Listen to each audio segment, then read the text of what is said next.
नमस्कार, मैं हूं रविंद्र सोनी और आप देख रहे हैं श्रद्धा कैरियर विजन का YouTube channel S Ravindra sir. Patwari परीक्षा 2021-22 की तैयारी करने वाले और एसएससी की तैयारी करने वाले स्टूडेंट्स के लिए आज जनरल स्टडीज़ में हम लेके आए हैं मध्य प्रदेश। ठीक है, तो आज हम मध्य प्रदेश के बारे में जानकारी लेंगे। तो चलिए शुरुआत करते हैं। सबसे पहली बात जो मैं आपको बताने वाला हूं वो ये है कि मध्य प्रदेश का गठन कहां से हुआ। मध्य प्रदेश पहले पूर्व में क्या था, उसके बाद इसका गठन कब हुआ, किस तरीके से भोपाल इसकी राजधानी बनी, आज ये सारी बातें हम लोग देखने वाले हैं। तो वर्तमान मध्य प्रदेश जो है वो 6ठी शताब्दी ईसा पूर्व जो है, वर्तमान मध्य प्रदेश 6ठी शताब्दी ईसा पूर्व अवंती महाजनपद का हिस्सा रहा है। किसका हिस्सा रहा है? अवंती महाजनपद का हिस्सा रहा है।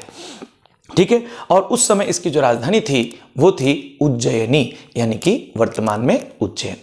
ठीक है, तो सबसे पहली जानकारी आज जो मैंने आपको उपलब्ध करवाई वो ये है कि मध्य प्रदेश पहले जो है वो अवंती महाजनपद का भाग था और उसकी राजधानी थी उज्जैनी, जो वर्तमान में उज्जैन नाम से जानी जाती है। 26 जनवरी 1950 को जब संविधान अस्तित्व में आया, यानी कि गणतंत्र जब बना, तो उसके बाद 1951 और 52 में पहला आम चुनाव हुआ। 1951-52 के बाद जब चुनाव हो गए तो राज्यों के पुनर्गठन की व्यवस्था चालू हुई और इसी क्रम में 1 नवंबर 1956 को मध्य प्रदेश का गठन हुआ। ठीक है, तो हमसे पूछा जाए कि मध्य प्रदेश का गठन कब हुआ, तो हमारा आंसर होगा 1 नवंबर 1956 को। ठीक है, तो अब हमें ये बात समझ में आ गई कि मध्य प्रदेश का जो गठन हुआ है वो 1 नवंबर 1956 को हुआ है। उस समय इसकी जो राजधानी है मध्य प्रदेश की वो भोपाल चुन ली गई थी, मगर भोपाल को जो जिला है वो बनाया गया 1972 को, 1972 को भोपाल को जिला घोषित किया गया। ठीक है, तो राजधानी जो है भोपाल की वो जरूर चुन ली गई, भोपाल को राजधानी जरूर चुन लिया गया, मगर भोपाल को जिला जो घोषित किया गया वो 1972 में घोषित किया गया। ठीक है, तो अभी मैंने आपको 2 बातें बताई, मैं वापस से रिकॉल करा देता हूं। मैंने कहा कि जो वर्तमान मध्य प्रदेश है वो पहले अवंती महाजनपद का भाग था जिसकी राजधानी थी उज्जैनी, जिसे वर्तमान में हम उज्जैन कहते हैं। ठीक है, दूसरी बात कि 26 जनवरी 1950 को जब संविधान लागू किया गया, यानी गणतंत्र बना, उस समय उसके बाद 1951 और 52 में पहला आम चुनाव हुआ। उसके बाद हम आगे बढ़ते हैं तो राज्यों के पुनर्गठन की जो क्रम है वो स्टार्ट हुआ और राज्यों के पुनर्गठन के क्रम में 1 नवंबर 1956 को 1 नवंबर 1956 को मध्य प्रदेश का गठन किया गया और उसी समय भोपाल को राजधानी चुन लिया गया था, मगर भोपाल को जिला घोषित किया गया 1972 में। ठीक है, अब मध्य प्रदेश जो है वो भारत के नक्शे में अगर देखा जाए तो बिल्कुल मध्य में है, इसीलिए मध्य प्रदेश को हम मध्य भारत भी कहते हैं। इसके साथ ही हम मध्य प्रदेश को हृदय प्रदेश नाम से भी जानते हैं। मध्य प्रदेश का यह नाम हृदय प्रदेश जो है हमारे पूर्व प्रधानमंत्री पंडित जवाहरलाल नेहरू के द्वारा दिया गया।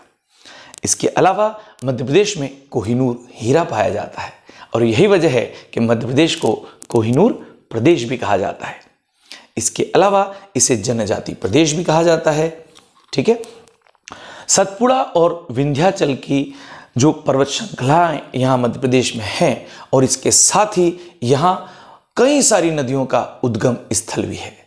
कई सारी नदियाँ मध्य प्रदेश से ही निकलती हैं और यही कारण है कि मध्य प्रदेश को नदियों का मायका भी कहते हैं। ठीक है, इसके अलावा मध्य प्रदेश को और क्या कहते हैं? मध्य प्रदेश में एक खास फसल है जो है सोयाबीन। अगर हम सोयाबीन की बात करें तो सोयाबीन उत्पादन में कई राज्य हैं, उनमें से मध्य प्रदेश है, महाराष्ट्र है, राजस्थान है, मगर सबसे ज़्यादा जो मात्रा उत्पादित होती है सोयाबीन की वो मध्य प्रदेश में होती है। मध्य प्रदेश में करीब 45% सोयाबीन उत्पादित होती है, महाराष्ट्र में 40% के लगभग सोयाबीन उत्पादित होती है और चूंकि सबसे ज़्यादा सोयाबीन उत्पादक राज्य मध्य प्रदेश है, यही वजह है कि मध्य प्रदेश को हम सोया स्टेट भी कहते हैं। ठीक है, तो अब मध्य प्रदेश के कई सारे नाम हमें समझ में आ गए कि मध्य प्रदेश को हम सोया स्टेट भी कहते हैं, मध्य प्रदेश को हम हृदय प्रदेश भी कहते हैं, मध्य प्रदेश को हम नदियों का मायका भी कहते हैं, मध्य प्रदेश को कोहिनूर प्रदेश भी कहते हैं और मध्य प्रदेश को जनजाति प्रदेश भी कहा जाता है। इसके अलावा एक और खास बात है, वो है tiger state. Madhya Pradesh tiger state भी है और डायमंड स्टेट भी इसे कहा जाता है। ठीक है, अब हम चलते हैं आगे की ओर, थोड़ा सा आगे चलते हैं। ठीक है, तो हम देखते हैं कि पृथ्वी का जो केंद्र बिंदु है, पृथ्वी का जो केंद्र बिंदु है वो है मंगलनाथ, और ये मंगलनाथ कहाँ है? उज्जैन में है। ठीक है, तो एक और जानकारी है हमारे पास, वो है पृथ्वी का केंद्र बिंदु कहाँ है? मंगलनाथ में है, और मंगलनाथ कहाँ है? उज्जैन में है। ठीक, अखंड भारत का केंद्र बिंदु, जब भारत के टुकड़े नहीं हुए थे, यानी पाकिस्तान अलग नहीं हुआ था, बांग्लादेश नहीं बना था, अफगानिस्तान नहीं था, जब भारत अखंड था, तब अखंड भारत का जो केंद्र बिंदु रहा, केंद्र बिंदु था, वो था बरसाली। बरसाली था, और ये बरसाली कहाँ है? तो ये मध्य प्रदेश के बैतूल जिले में है। बरसाली कहाँ है? मध्य प्रदेश के बैतूल जिले में बरसाली है। वर्तमान भारत का जो केंद्र बिंदु है वो है विदिशा। वर्तमान भारत का केंद्र बिंदु है विदिशा। इसके अलावा मध्य प्रदेश का केंद्र बिंदु वो है सागर। मध्य प्रदेश का केंद्र बिंदु कौन है? सागर। और अगर हम पूरे भारत की बात करेंगे तो वो है विदिशा। इसके अलावा भारत की जो मानक समय रेखा है, मध्याह्न रेखा, भारत की जो मानक समय रेखा यानी कि मध्याह्न रेखा है वो है 82 डिग्री 30 मिनट पूर्वी देशांतर। आपको याद होना चाहिए कि भारत की जो मानक समय रेखा है यानी मध्याह्न रेखा है वो 82 डिग्री 30 कला यानी 82 डिग्री 30 मिनट पूर्वी देशांतर की ओर है, और यह सिंगरौली जिले से गुजरती है। एकमात्र जिला है मध्य प्रदेश का सिंगरौली, जहां से होकर के ये गुजरती है, और इसकी जो पोजीशन है वो है 82 डिग्री 30 मिनट यानी 82 डिग्री 30 कला पूर्वी देशांतर। ठीक, अब हम बात करते हैं कि समय में कैसे चेंजेस आ जाता है ना। अभी हम अगर मध्य प्रदेश की बात करते हैं तो मध्य प्रदेश के चारों जो स्थितियां हैं, चारों दिशाएं हैं, ऊपर हम ले लेते हैं उत्तर, नीचे ले लेते हैं दक्षिण, यहां ले लेते हैं पश्चिम, और ये ले लेते हैं पूर्व। ठीक है, तो ये मान लीजिए मध्य प्रदेश है। तो मध्य प्रदेश का सबसे उत्तरी जिला है, मध्य प्रदेश का सबसे उत्तर में जो जिला है वो है मुरैना जिला है। ठीक है, सबसे पूर्व में आता है सिंगरौली, और पश्चिम में आता है आपके अलीराजपुर,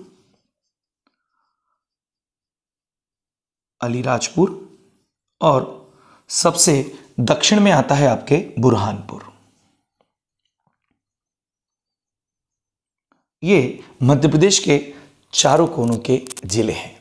तो हमसे पूछा जाए कि मध्य प्रदेश के सबसे उत्तर में कौन सा जिला है, तो हम बोलेंगे मुरैना।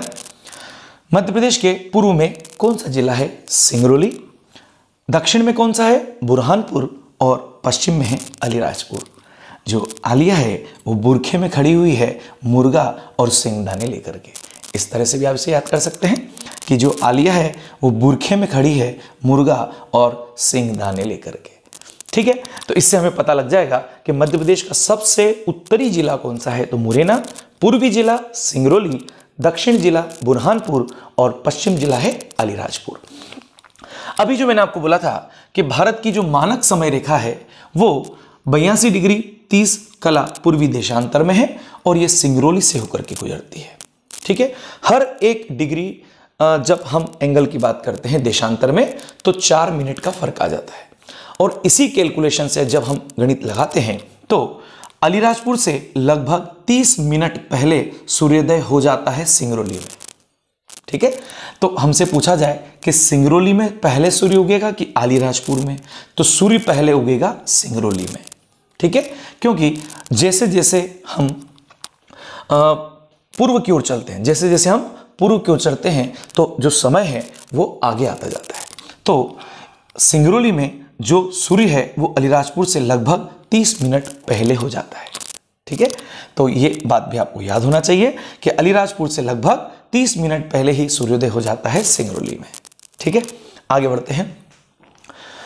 क्षेत्रफल की जब हम क्षेत्रफल की ओर जब हम नजर दौड़ाते हैं तो क्षेत्रफल की दृष्टि से सबसे बड़ा संभाग, तो पहले टोटल संभाग कितने हैं, तो मध्य प्रदेश में टोटल 10 संभाग हैं। मध्य प्रदेश में कितने संभाग हैं, 10। ठीक है, उन 10 संभाग में जब हम क्षेत्रफल की दृष्टि लगाएं तो क्षेत्रफल की दृष्टि से सबसे बड़ा संभाग मिलता है हमें जबलपुर। ठीक है, तो क्षेत्रफल की दृष्टि सबसे बड़ा संभाग कौन है, जबलपुर। और जब हमसे पूछा जाए कि छोटा कौन है क्षेत्रफल की दृष्टि से, तो हम कहेंगे चंबल। ठीक है, तो क्षेत्रफल की दृष्टि से सबसे बड़ा संभाग कौन है, जबलपुर, और छोटा कौन है, चंबल। मगर जब बात आएगी जनसंख्या की, तो जनसंख्या की दृष्टि से सबसे बड़ा संभाग रहेगा इंदौर और सबसे छोटा रहेगा नर्मदापुरम, होशंगाबाद। ठीक है, तो एक बार और रिपीट कर लेते हैं कि क्षेत्रफल की दृष्टि से जब पूछा जाए, क्षेत्रफल की दृष्टि से पूछा जाए तो सबसे बड़ा संभाग कौन है, हम कहेंगे जबलपुर। सबसे छोटा कौन है, चंबल। मगर जब जनसंख्या की बात आएगी तो सबसे बड़ा कौन है, इंदौर। सबसे छोटा कौन है, नर्मदापुरम। ठीक है, अब बात करते हैं जिलों की।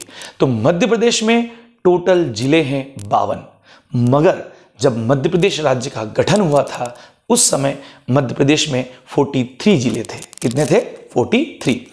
तो मध्य प्रदेश, हमसे पूछा जाए कि मध्य प्रदेश के गठन के समय टोटल कितने जिले थे, तो हम कहेंगे 43 जिले थे। ठीक है, और वर्तमान में कितने हैं, तो अभी वर्तमान में 52 जिले हैं। ठीक है, 53वें जिले के रूप में नागदा प्रस्तावित है, 54वें जिले के रूप में चाचौरा और 55वें जिले के रूप में मेहर प्रस्तावित है। तो 3 जिले अभी प्रस्तावित हैं, मगर संख्या पूछी जाए तो हम कहेंगे 52, 52 जिले हैं। ठीक है, फिर हम बात करते हैं क्षेत्रफल की दृष्टि से सबसे बड़ा जिला। जो हमारे पास 52 जिले हैं, उन 52 जिलों में सबसे बड़ा जिला कौन सा है, तो कमलनाथ का गढ़ है, वो है छिंदवाड़ा। ठीक है, पूर्व मुख्यमंत्री कमलनाथ, वो है छिंदवाड़ा से। तो क्षेत्रफल की दृष्टि से सबसे बड़ा जिला कौन सा है, छिंदवाड़ा है। और सबसे छोटा कौन सा है, तो वो है दतिया। 2011 के अनुसार, ध्यान रखिएगा, तो सबसे छोटा जो जिला है क्षेत्रफल की दृष्टि से वो है दतिया, मगर वो 2011 की दृष्टि से था। मगर 2018 की दृष्टि से जब देखा जाए, जब निवाड़ी बना था 52वां जिला, तो वो निवाड़ी जो है वही अभी सबसे छोटा जिला है क्षेत्रफल की दृष्टि से। ठीक है, तो हम अभी लगाएंगे निवाड़ी। ठीक है, 2018 के अनुसार 52वें जिले के रूप में निवाड़ी शामिल किया गया था। जनसंख्या की दृष्टि अगर देखी जाए तो फिर सबसे बड़ा जिला कौन सा आता है, तो जनसंख्या के मामले में भी सबसे बड़ा कौन है, इंदौर। और जनसंख्या की दृष्टि सबसे बड़ा संभाग भी कौन है, इंदौर। ठीक है, और सबसे छोटा जिला कौन है जनसंख्या की दृष्टि से, वो है हरदा। ठीक है, तो जनसंख्या की दृष्टि से सबसे बड़ा जिला इंदौर, जनसंख्या की दृष्टि से सबसे छोटा जिला हरदा, क्षेत्रफल की दृष्टि से सबसे बड़ा जिला छिंदवाड़ा और क्षेत्रफल की दृष्टि से सबसे छोटा निवाड़ी। ठीक है, तो ये तो रही बात हमारी पहले की। अब थोड़ी आगे की बात कर लेते हैं हम लोग। ठीक है, आप इसका स्क्रीनशॉट ले लेना। ठीक है, ताकि मैं इसको मिटा दूं और कुछ नई जानकारी यहां पर आपको दे दूं। ठीक है, आप चाहें तो एक बार स्क्रीनशॉट ले लें।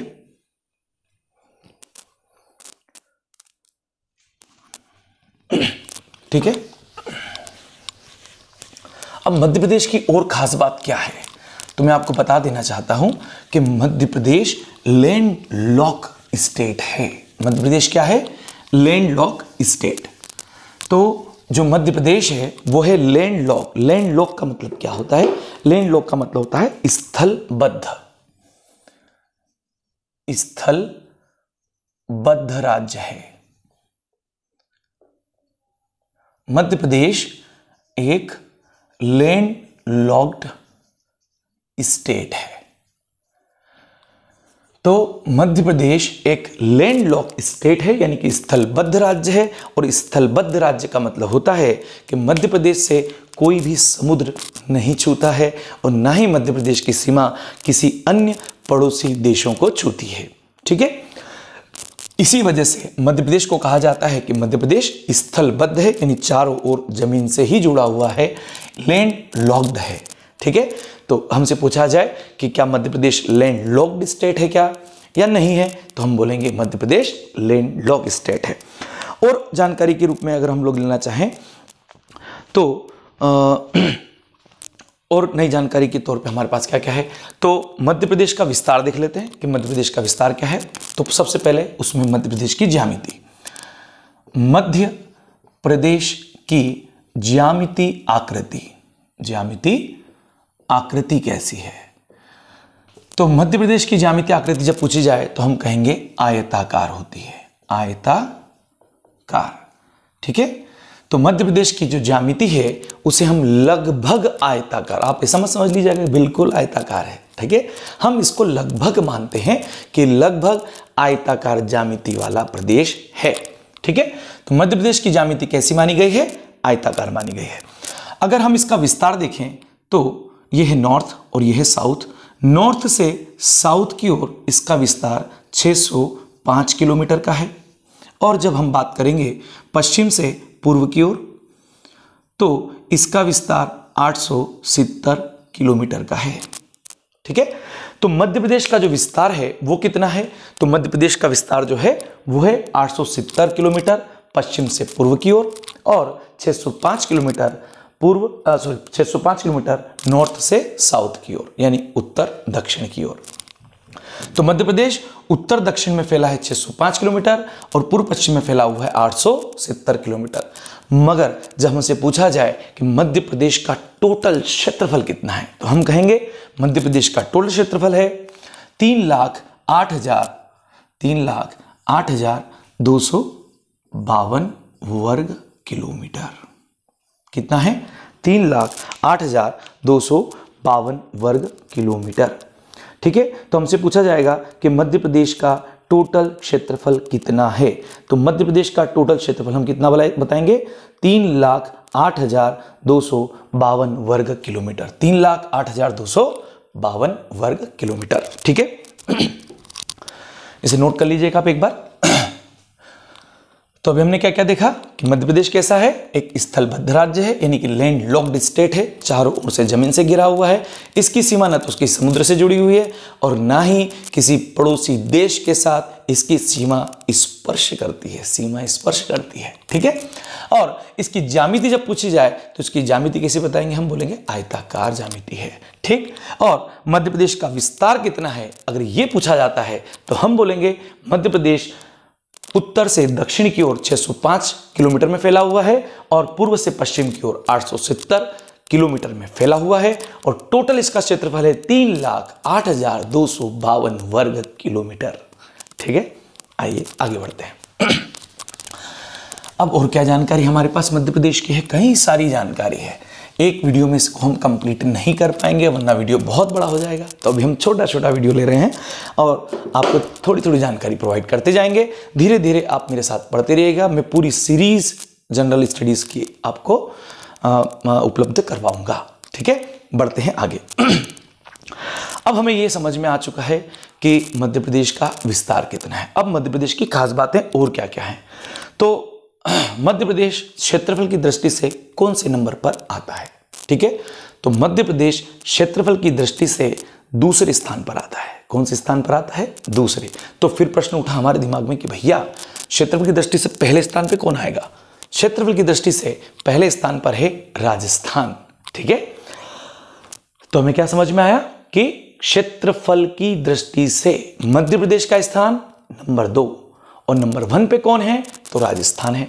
मगर जब बात चलेगी जनसंख्या की कि जनसंख्या की दृष्टि से मध्य प्रदेश कौन सी पोजीशन पे आता है, तो हम सोचेंगे कि मध्य प्रदेश जनसंख्या की दृष्टि से कौन सी पोजीशन पे आता है, तो मध्य प्रदेश का नंबर आता है नंबर 5, यानी 5वीं पोजीशन पर। तो मध्य प्रदेश आता है जनसंख्या की दृष्टि से नंबर 5 पर। तो फिर हमारे दिमाग में प्रश्न उठेगा कि भैया नंबर 1 पे कौन है, नंबर 2 पे कौन है, 3 पे कौन है, 4 पे कौन है। तो फिर इसका जवाब क्या होगा कि जनसंख्या की दृष्टि से नंबर 1 पर आता है उत्तर प्रदेश, यूपी, योगी आदित्यनाथ। ठीक है, और नंबर 2 पे फिर कौन आता है, तो महाराष्ट्र आता है, उद्धव ठाकरे। ठीक है, तो नंबर 1 पर उत्तर प्रदेश, नंबर 2 पर महाराष्ट्र, नंबर 3 पर बिहार, नीतीश कुमार का राज्य, और नंबर 4 पर आता है पश्चिम बंगाल, ममता दीदी। ठीक है, और नंबर 5 पर है हमारा मध्य प्रदेश, मेरा मध्य प्रदेश, शिवराज सिंह चौहान मामा जी। ठीक है ना, तो अब हमें समझ में आ गया है कि जब मैं बात करता हूं क्षेत्रफल की, तो क्षेत्रफल की दृष्टि से मध्य प्रदेश द्वितीय स्थान पर आता है, क्योंकि पहले स्थान पर है राजस्थान।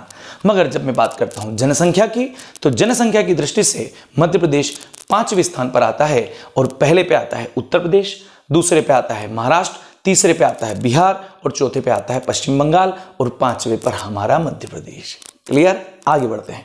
अब हम क्या और जानकारी क्या ले सकते हैं? तो मध्य प्रदेश की राजकीय भाषा क्या है? तो भैया हम क्या बोल रहे हैं अभी? हिंदी। तो मध्य प्रदेश की राजकीय भाषा है हिंदी। तो मध्य प्रदेश का वृक्ष कौन सा है? बरगद। ठीक है, मध्य प्रदेश का राजकीय वृक्ष है बरगद। तो फिर फल कौन है? आम। ठीक है, तो मध्य प्रदेश का राजकीय फल है आम, राजकीय वृक्ष है बरगद, और राजकीय पशु कौन है भाई? पक्षी कौन है? पशु कौन है? पक्षी कौन है?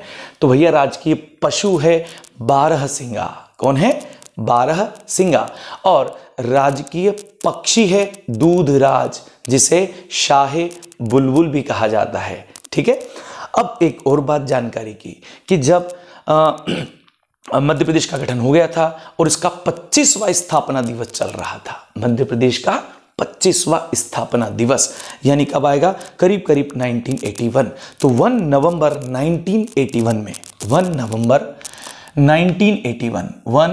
नवंबर 1981 में जब 25वां स्थापना दिवस था मध्य प्रदेश के गठन का, 25वां स्थापना दिवस, उसी दिन राजकीय पशु और राजकीय पक्षी की घोषणा हुई थी।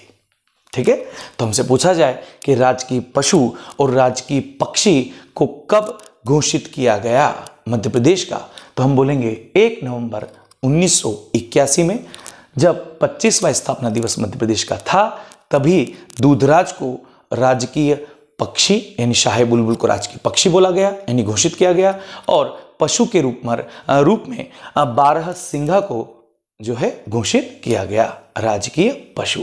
ठीक है, तो राजकीय पशु कौन है? बारहसिंगा। राजकीय पक्षी कौन है? दूधराज यानी कि शाहे बुलबुल। ठीक है, अब बात आती है कि राजकीय गान कौन सा है मध्य प्रदेश का? वो तो आप सुनते ही हैं, हमेशा सुनते हैं। कौन सा है राजकीय गान? कौन सा भैया? तो राजकीय गान है सुख का दाता सबका साथी, शुभ का ये संदेश है, माँ की गोद पिता का आश्रय, मेरा मध्य प्रदेश है। यह है मध्य प्रदेश का राजकीय गान। ठीक है, अब प्रश्न ये उठा कि ये राजकीय गान लिखने वाला कौन है, कब लिखा गया? तो मध्य प्रदेश का राजकीय गान लिखा गया महेश श्रीवास्तव के द्वारा।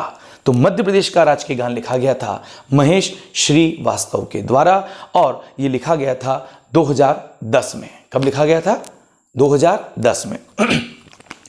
तो राजकीय गान, मध्य प्रदेश का राजकीय गान जो है वो लिखा गया महेश श्रीवास्तव के द्वारा 2010 में। ठीक है ना, सुख का दाता सबका साथी। ठीक है ना, तो ये लिखा गया था महेश श्रीवास्तव के द्वारा 2010 में। अब बात करते हैं हम लोग कि मध्य प्रदेश में राज्यसभा की सीटें कितनी हैं, मध्य प्रदेश में लोकसभा की सीटें कितनी हैं, मध्य प्रदेश में विधानसभा की सीटें कितनी हैं। ठीक है, तो आइए अब इनको देखते हैं हम लोग। तो जहां तक हम बात करते हैं मध्य प्रदेश की राज्यसभा सीटें, तो भैया मध्य प्रदेश की राज्यसभा सीटें कितनी हैं? तो मध्य प्रदेश में राज्यसभा सीटें हैं 11। कितनी हैं? 11। तो मध्य प्रदेश की राज्यसभा सीटें, राज्यसभा सीट, तो कुल राज्यसभा सीटें मध्य प्रदेश में कितनी हैं? 11। यानी मध्य प्रदेश से 11 राज्यसभा सांसद चुने जाते हैं। ठीक, लोकसभा की कितनी भाई? लोकसभा की कितनी सीटें हैं? तो लोकसभा में जो सीटें हैं वो है 29। तो लोकसभा सीटें कितनी हैं? लोकसभा सीटें ये है 29। तो मध्य प्रदेश में टोटल राज्यसभा सीटें हैं 11, मगर टोटल लोकसभा सीटों की बात करेंगे तो वो है 29। अब 29 में भी एक रिजर्वेशन रखा गया है। ठीक है, कई लोग रिजर्वेशन परेशान भी हैं और कई लोग रिजर्वेशन के समर्थक भी हैं। तो अब प्रश्न उठा कि भाई 29 लोकसभा सीटें हैं, तो इसमें से रिजर्वेशन क्या रखा गया होगा? तो ध्यान से सुनिएगा कि जो रिजर्वेशन रखा गया है वो है 4 सीटें, 29 में से जो 4 हैं वो अनुसूचित जाति के लिए रखी गई हैं, आरक्षित अनुसूचित जाति के लिए, और जो 6 सीटें रखी गई हैं, 6 सीटें वो रखी गई हैं अनुसूचित जनजाति के लिए।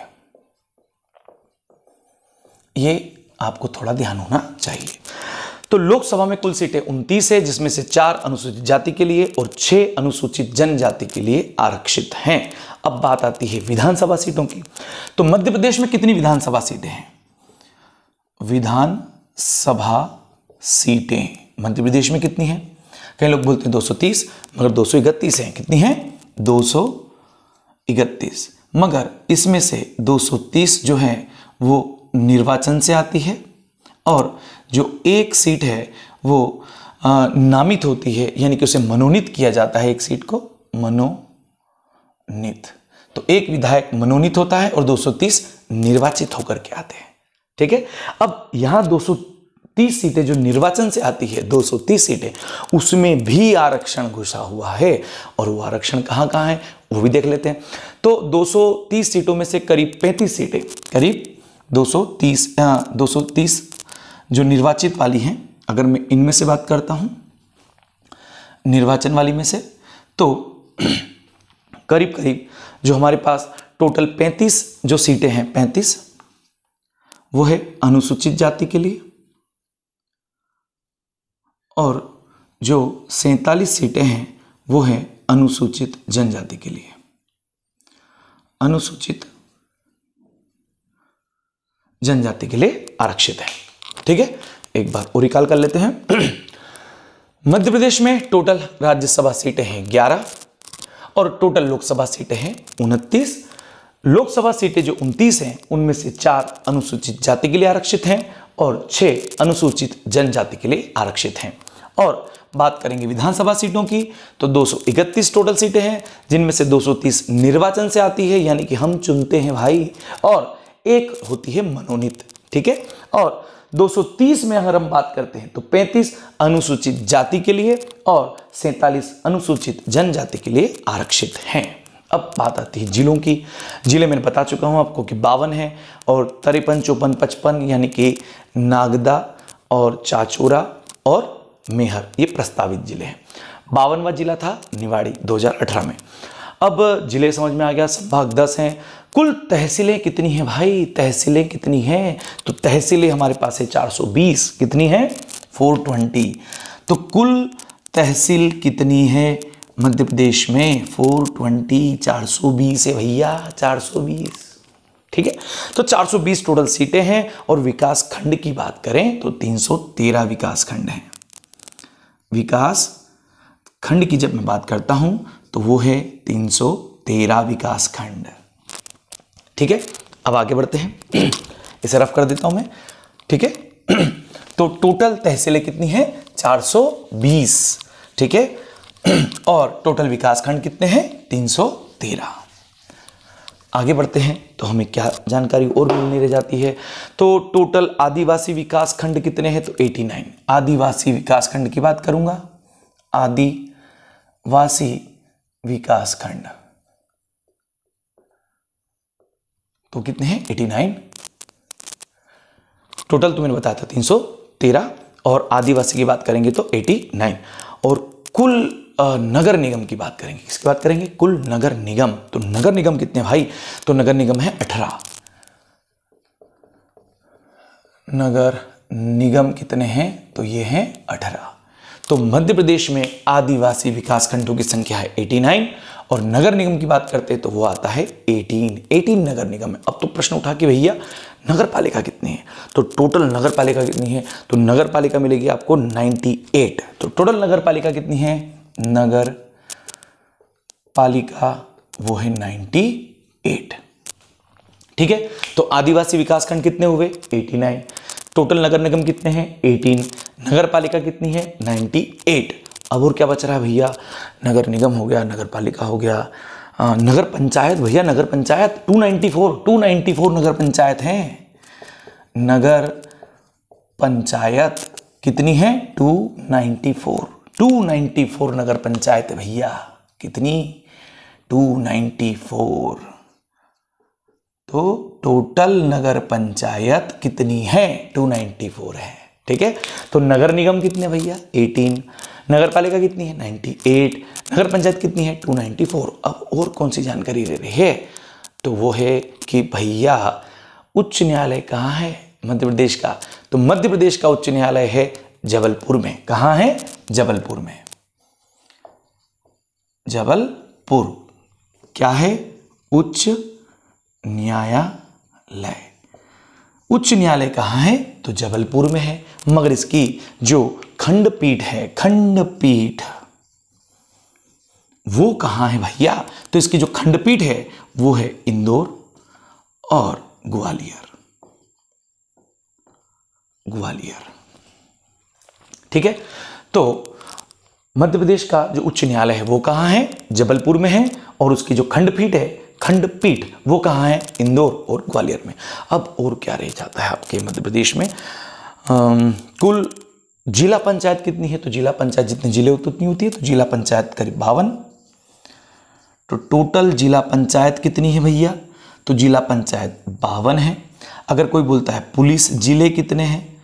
पुलिस जिले कितने हैं? तो टोटल पुलिस जिले भी कितने हैं? 53। तो जिला पंचायत 52 है। पुलिस जिलों की जब मैं बात करता हूं तो वो आते हैं 53, या इसको भी जिले के हिसाब से 52 ही रहने देते हैं, 52 ही शायद, है ना, गलती होगी यहां पर मेरे से। तो जिला पंचायत टोटल है 52 और पुलिस जिले भी हैं 52। अब क्या बचा है आपके पास? ठीक है, तो अब छोटी सी बात करके इसको आज समाप्त कर देते हैं आज की जानकारी को, कि मध्य प्रदेश के मुख्यमंत्री आपको पता है शिवराज सिंह चौहान मामा जी, और अभी वर्तमान में राज्यपाल कौन है? तो मध्य प्रदेश के वर्तमान में राज्यपाल हैं मंगू भाई पटेल। कौन है? मंगू भाई पटेल। मंगू भाई पटेल। इसके पहले कौन थी भैया? तो आनंदीबेन पटेल। दोनों पटेल पटेल गुजरात से आए हुए हैं। तो पहले जो पूर्व जो राज्यपाल थी वो कौन थी? आनंदीबेन पटेल। 2 राज्यों का उनके पास भार था, उत्तर प्रदेश के राज्यपाल भी थी वो, और अभी वर्तमान में उन्हें हटा दिया गया है और उन्हें केवल उत्तर प्रदेश का राज्यपाल बना रखा है, और अभी मंगू भाई पटेल को मध्य प्रदेश का राज्यपाल बनाया गया है। ठीक है, आपको ये जानकारी कैसी लगी है? अगर आपको ये जानकारी अच्छी लगी हो तो आप लाइक करें, कमेंट करें और मुझे बताएं अगर आपको कुछ कमी लगती है तो, और इसे शेयर करें अपने दोस्तों के साथ में। इसी प्रकार और आगे की जानकारी लेकर के मैं आपके बीच बहुत जल्द उपस्थित होऊंगा। तब तक के लिए गुड बाय, गुड नाइट और जय हिंद।